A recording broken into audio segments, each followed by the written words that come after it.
तृतीय वर्ष कला इतिहास विशेषतः पेपर 4 भारताचा इतिहास 1526 ते 1707 17वे यामध्ये आपण प्रकरण 3 मोगलकालीन प्रशासनातला ब भाग काल आपण कृषी या संदर्भात आपण माहिती पाहिली होती। आज व्यापार याबाबतची आपण माहिती पाहणार आहोत।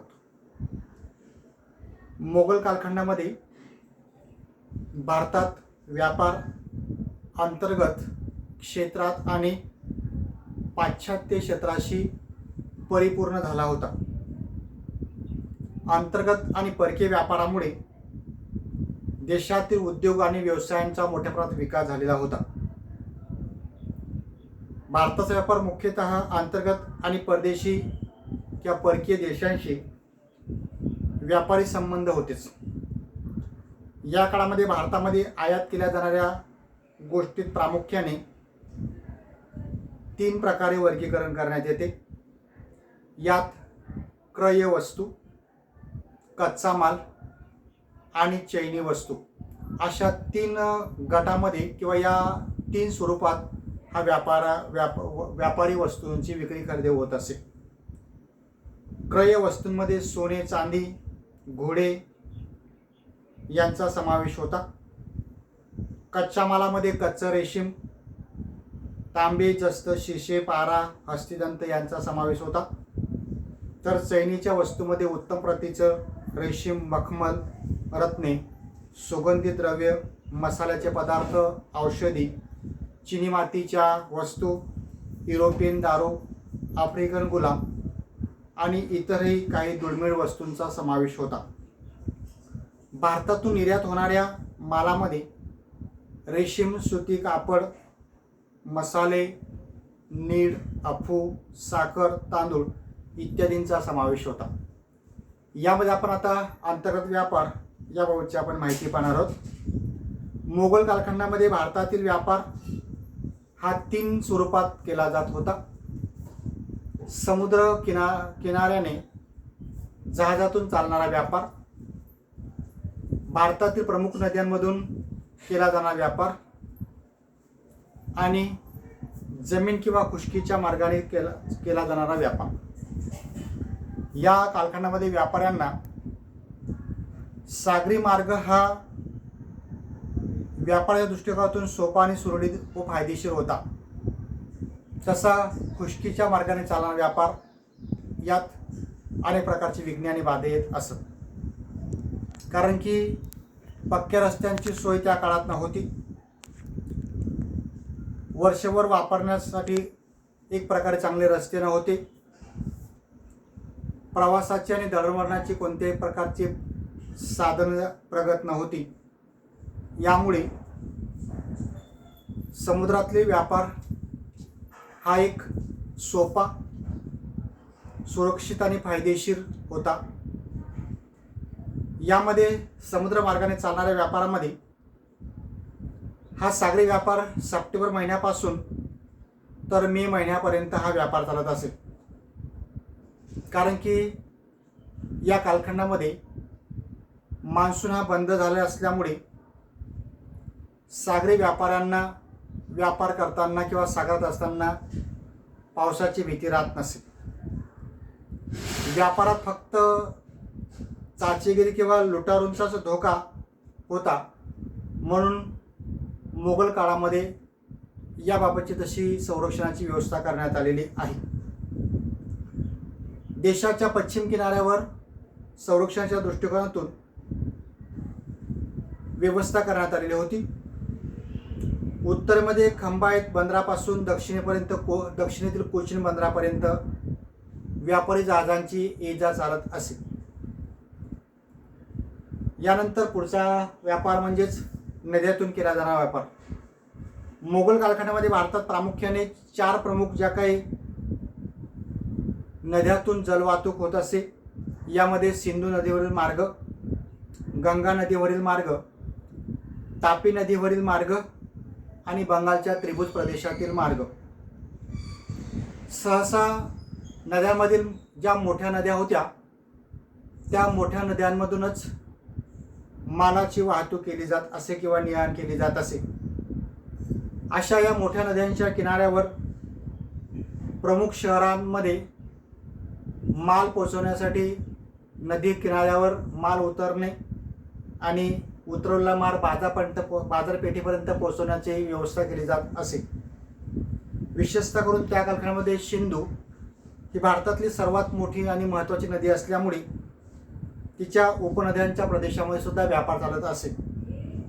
यामध्ये सिंधू, मुलतान, लाहोर या प्रदेशाची व्यापार होत असे. गंगा ही भारतातल्या दुसरी एक महत्त्वाची नदी मानण्यात येते. तिच्या चंबळ, शोण आणि घागरा या उपनद्या होत.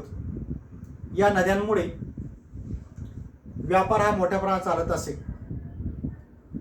पर्यायाने त्या कालखंडामध्ये नदीतील व्यापार आणि बंदरांची मोठी भरभराट झालेली आहे. दिल्ली, आग्रा, अलाहाबाद, ढाका इत्यादी महत्त्वाच्या ठिकाणी बाजारपेठांमध्ये तांदूळ, मीठ, नीळ असा हा माल या भागात पोहोचवला जात असे. तापी, नर्मदा या नद्यांमधून सुद्धा व्यापार चालत होता.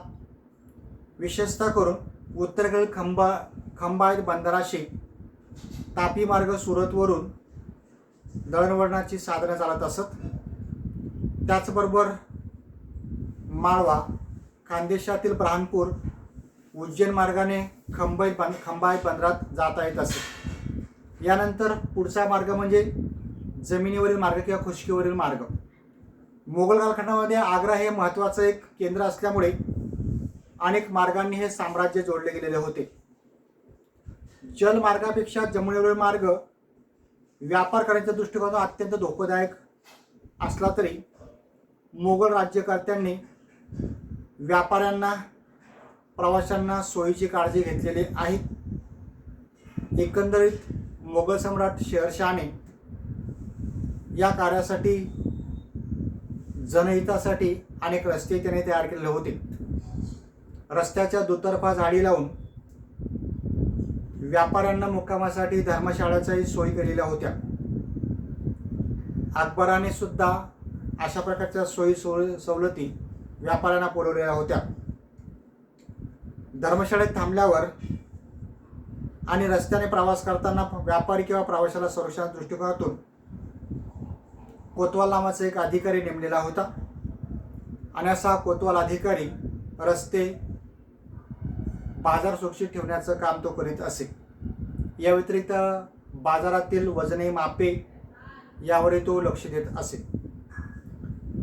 त्या काळातील वाहतुकीची साधने एकंदरीत मोगल कालखंडामध्ये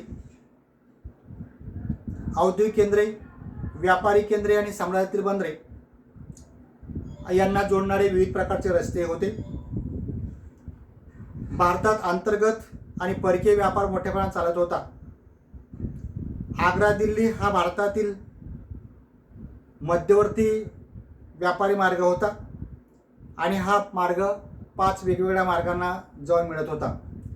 पहिला मार्ग म्हणजे काबूलकडे, दुसरा मार्ग म्हणजे कंधारकडे, तिसरा मार्ग म्हणजे खंबातकडे, चौथा ब्राह्मणपूरकडे, तर 5वा सोनार गावापर्यंत मिळत असे. 6वा मार्ग तयार करण्यात आला होता, तो म्हणजे ढाका इथून तो सुरू होत असे. एकंदरीत भारतात तयार होणाऱ्या वस्तू या दूरदूरच्या ठिकाणी लवकरात लवकर पोहोचवण्यासाठी यात व्यापारासाठी हा माल उपलब्ध होत असे. रस्त्याच्या दुतर्फा सावलीची झाडं लावण्यात आलेली होती. प्रवाशांच्या किंवा प्रवासी लोकांसाठी मुक्कामासाठी धर्मशाळा, पाणी पिण्यासाठी सराया बांधण्यात आलेल्या होत्या. एवढंच नव्हे तर रस्त्यावर कोणी व्यापाऱ्यांना त्रास देऊ नये यासाठी आणि त्यातल्या त्यात मोठमोठ्या नद्यांवर पुलही बांधून व्यापारातला अडथळे त्यांनी दूर केलेला होता. या व्यापारी साधनांमध्ये बैल, बैलगाडी, घोडे, खेचर, उंट, डोले, पालखी इत्यादींचा वापर केला जात असे. यानंतर व्यापारी केंद्र. मोगल कालखंडामध्ये नद्यांच्या संगमावर यात्रेच्या ठिकाणी आणि या व्यतिरिक्त येथे कच्चा माल उपलब्ध होत असेल अशा ठिकाणी औद्योगिक केंद्रे उभारण्यात आलेली होती. यामध्ये काबूल, कंदाहार, मुलतान, लाहोर ही वायव्येकडील, तसेच दिल्ली, आग्रा, अलाहाबाद, जौनपूर, लखनौ हे मध्य भारतातील केंद्रे होती. सिंधू, ठट्टा आणि भक्कर दक्षिणेकडील बरहानपूर, इलिचपूर आणि उज्जैनी, ओरिसामधील कटक, बालासेर, बंगालमधील सोनारगाव आणि ढाका ही त्या काळातील महत्त्वाची एक व्यापारी केंद्र म्हणून नावारूपाला आलेले आहेत. यानंतर व्यापार करण्यामध्ये व्यापारी जमाती, तर या व्यापारी जमातींमध्ये वंजारी, बनिया, बोहरा, पारशी, सौदागर यांचा समावेश होतो. यामध्ये वंजारी लोक आपल्या अनेक काफले घेऊन बैल, बैलगाड्या, उंट यांच्या माध्यमातून यांच्यावर माल लादून ते व्यापारासाठी नेत असत. यानंतर परकीय व्यापार. मोगल कालखंडामध्ये त्या अगोदर सुलतानशाहीच्या काळापासून परदेशी व्यापार जोडला गेलेला होता. 17व्या शतकात युरोपात अनेक व्यापारी कंपन्या स्थापन झाल्यामुळे या व्यापारी कंपन्यांनी भारतामध्ये व्यापाराच्या निमित्ताने संबंध येऊ लागलेला आहे. आणि एवढंच नव्हे तर मोगल बादशहांकडून सुद्धा त्यांनी व्यापारी सवलती प्राप्त करून घेतलेल्या आहेत. परराष्ट्रीय व्यापार हा एक प्रकारे समुद्र किनाऱ्या मार्गाने चालत असे. यातून अनेक बंदरांचा विकास झालेला आहे. भारताच्या पूर्व आणि पश्चिम बाजूला जो काही विशाल समुद्र किनारा लाभलेला होता, या किनाऱ्यावर अनेक बंदरं होती आणि या बंदरामधून हा व्यापार अत्यंतपणे सुरक्षित असा चालत असे. परदेशातून आलेला माल हा सागरी बंदरात उतरवला जाईल आणि तो निरनिराळ्या भागामध्ये पाठवला जात असे. या काळामध्ये बाहेर जाण्यासाठी समुद्र मार्गानेच व्यापार होत असे. यामध्ये खंबायत, मलबार, कोरामंडलचा समुद्र किनारा आणि बंगालचा समुद्र किनारा येथून या मालाची ये जा होत असे. सागरी व्यापारावरील मोगलांचं वर्चस्व हे गंभीर होतं, म्हणून त्या कालखंडामध्ये पोर्तुगीजांनी सुद्धा याबाबत चांगले असे जहाज व्यापारासाठी त्यांनी तयार केलेले आहेत. यानंतर व्यापारी बंदरे. विशेषतः करून मोगलांच्या कालखंडामध्ये भारतामध्ये 3 प्रकारचे व्यापारी बंदरे होते: सिंधू प्रकार, गुजरात प्रकार आणि बंगाल प्रकार. सिंधू प्रकारमध्ये सिंधू नदीच्या मुखाशी असलेले लहरी हे एक बंदर महत्त्वाचे मानण्यात येत होतं. सिंधू आणि तिच्या उपनद्यांवर चालणारा व्यापार महत्त्वाचा होता. या बंदरातून प्रामुख्याने संत्री, औषधी, हस्तिदंती वस्तू, उंट, पात्राणे इत्यादी वस्तूंची ने-आण केली जात असे. हे बंदर लाहोर, ठट्टा, मुलतान अशा व्यापारी बेटांना किंवा व्यापारी पेठांना ते जोडत होतं. दुसरा प्रकार म्हणजे गुजरात गट. यामध्ये सुरत, भडोच आणि खंबायत ही महत्त्वाचा भाग होता. या व्यापारातून मोठ्या प्रमाणात व्यापाराची उलाढाल होत असे. या बंदरातून अरेबिया, आफ्रिका, पश्चिम युरोप, पूर्व मलाक्का या देशाशी व्यापार चालत असे. रेशीम, कापड, गालिचे, रजाया, कागद, चामड्याच्या वस्तू, औषधी वस्तू, अप्पू, साखर, लोखंड, कातडी, रत्न यासारख्या वस्तूंचा वापर केला, वस्तूंची निर्यात केली जात असे. तर चंदनाचे लाकूड, गुलाब पाणी, चैनी वस्तू, रेशीम, सोने, चांदी, तांबे, घोडे या वस्तूंचा आयात केला जात असे. या व्यतिरिक्त सुरत या बंदराला 16व्या शतकात गुजरातमध्ये अत्यंत महत्त्वाचं स्थान प्राप्त झालं होतं. पर्यायाने अनेक विदेशी व्यापारी कंपन्या, निरनिराळे मुस्लिम सरदार, मोठमोठे सावकार यांची जहाजे सुरत बंदरामध्ये नेहमीच तैनात असत. दरवर्षी हज यात्रेच्या निमित्ताने हजारो यात्रेकरू या बंदरातून जात असत. त्यासोबतच व्यापाराची वस्तूंची ने-आण केली जात होती. अशा विविध गोष्टींच्या माध्यमातून या व्यापारी बंदरातून व्यापाराची उलाढाल होत होती, जेणेकरून या सर्व दृष्टिकोनातून मोगल काळात व्यापाराच्या माध्यमातून भरभराट झालेली दिसून येते.